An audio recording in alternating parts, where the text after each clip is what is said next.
ეს წერილები, ასე ვთქვათ, იდეა იყო, რომ იქიდან წამოვიდა ინსპირაცია, ასე ვთქვათ, რომ ძალიან დავამახსოვრდა ადრე ვლადიმერ კარამურზამ თქვა, რომ როდესაც ის იყო პოლიტიკური პატიმარი, ყველაზე მეტად მისთვის გამხნევება იყო, როცა მოდიოდა ხოლმე წერილები ადამიანებისგან, რომელსაც არ იცნობდა საერთოდ და ჩვენ არ ვიცნობთ ქალტომზიას, მაგრამ გადავწყვეტეთ, რომ ესე გამოგვეხატა მისთვის სოლიდარობა და გადაგვეცა ის სურვილები, გაგვემხნევებინა რაღაცნაირად, დაგვეწერა პატარა გზავნილები და ვცდილობთ, რომ გადავცეთ ეს, გაუგზავნოთ და იმედია, რომ გაამხნევებს მას. გავარ აქ იმისთვის, რომ განთავისუფლდეს ყველა პატიმარი და შეწყდეს პოლიტიკური რეპრესიები, რასაც დღეს ჩვენ ვხედავთ, უკანონო ჩხრეკები, დაკავებები, მუქარები, დაშინებები.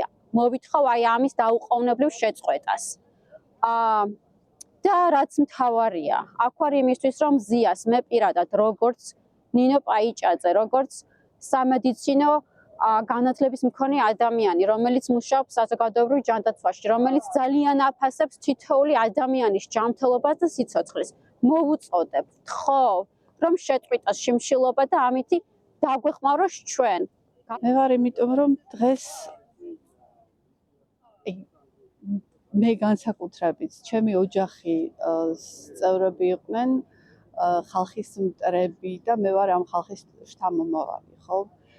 ვიცი, რომ მე თუ დღეს აქ არ დავდგები, ხვალ საერთოდ არავინ არ დადგება ჩემს დასაცავად.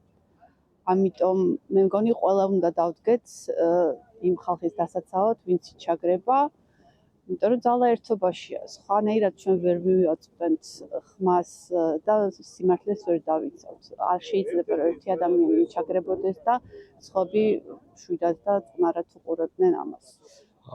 დღეს ერთ-ერთი მთავარი ამოცანა, რაც ყველა ქართველს, ყველა საქართველოს მოქალაქეს გვაქვს, არის ის, რომ გადავარჩინოთ ჩვენი სახელმწიფო. ჩვენი სახელმწიფოს გადარჩენის საფუძველი მდგომარეობს ჩვენ სოლიდარობაში. თითოეული იმ ადამიანის მიმართ, ვინც დღეს ფიზიკურად რეჟიმის მსხვერპლია და ასევე ყველა იმ ადამიანის მიმართ, ვინც ამ ბრძოლის წინა ხაზზე არის. შესაბამისად, ხმზია ამაღლებელი სიმბოლო არის, იმიტომ რომ განსაკუთრებული სისასტიკით ჯის რეჟიმი, მაგრამ ამ სისასტიკეს ასევე განიცდის ბევრი ის ადამიანი, ვინც აპროტესტებდა თვეების განმავლობაში. შესაბამისად, მთავარი გზავნილი არის ის, რომ სადაც არ უნდა ვიყოთ გეოგრაფიულად დედამიწის რომელ კუთხეშიც ჩვენ ყველანი ჩვენი ქვეყნის შვილები ვართ და ჩვენი სოლიდარობა ძალიან ძლიერი იარაღია ტირანიის და დიქტატურის დასამარცხებლად. ანუ ქალბატონინზია ძალიან ბევრი წელია და ძალიან დიდი ხანია არის ერთ-ერთი ყველაზე კარგი რეპუტაციის მქონე ჟურნალისტი და ადამიანი და მედიის წარმომადგენელი, რომელიც ყოველთვის აწვდიდა მართალ და ობიექტურ ინფორმაციას.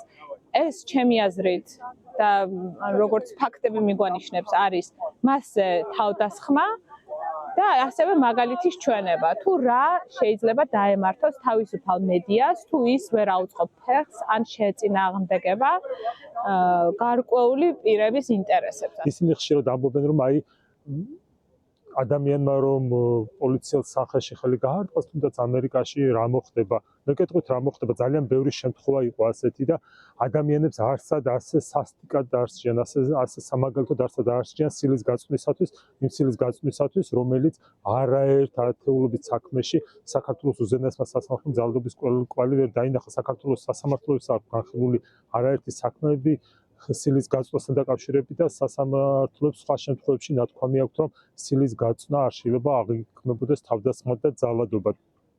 შესაბამისად, ეს ასე უნდა იყოს მზიასთან დაკავშირებით, თუმცა მზიასადმი განსაკუთრებული სისასტიკით მოპყრობა ქართულმა სისტემამ, ბიძინა ივანიშვილის სისტემამ აირჩია იმის გამო, რომ ის არის ჟურნალისტი, ის არის ქალი ჟურნალისტი და გონიათ, რომ მას ადვილად გატეხან, რაც არ არის და სისტემა აუცილებლად დამარცხდება სიმართლესთან ბრძოლაში.